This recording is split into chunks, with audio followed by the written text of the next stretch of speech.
Northern Ireland. And world leaders at the G8 also discussing the future of Iran after that nuclear nation elected a new president Friday, one who's already talked about the prospects of improving relations with the world, including the United States. The president-elect, Hassan Rouhani, is a so-called moderate cleric who once served as Iran's top nuclear negotiator. Today he promised to be more open about his country's controversial nuclear program and to follow a, quote, path of moderation. However, he also said he's against stopping Iran's uranium enrichment. According to Iran's Interior Ministry, Rouhani easily won the election, getting more than 50% of the vote in a field of 4.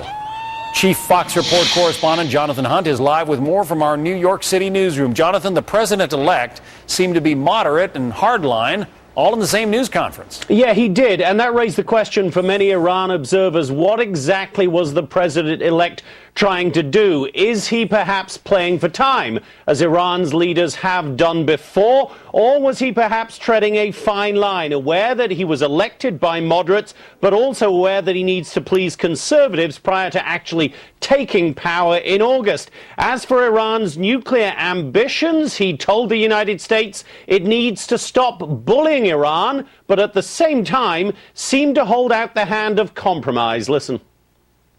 The first step will be showing greater transparency. Of course, our nuclear program is completely transparent, but we are ready to show greater transparency and make clear that the Islamic Republic of Iran's actions are totally within international frameworks. As for the relationship between the United States and Iran, the president-elect talking about old wounds needing to be healed and said that had to be done on a basis of what he called mutual respect. John. And President Obama responded today? Yeah, President Obama, as you just reported, at the G8 summit in Northern Ireland. He met with the Russian President Vladimir Putin today on the sidelines of that summit. They talked about Iran, and then the president clearly chose his words very carefully. Listen. We both express cautious optimism that with a new election there, we may be able to move forward on a dialogue that allows us to resolve the problems with Iran's nuclear program.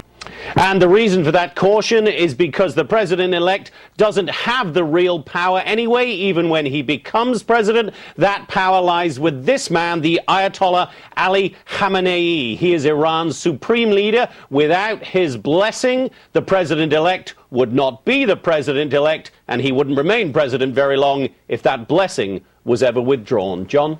Jonathan Hunt, thanks.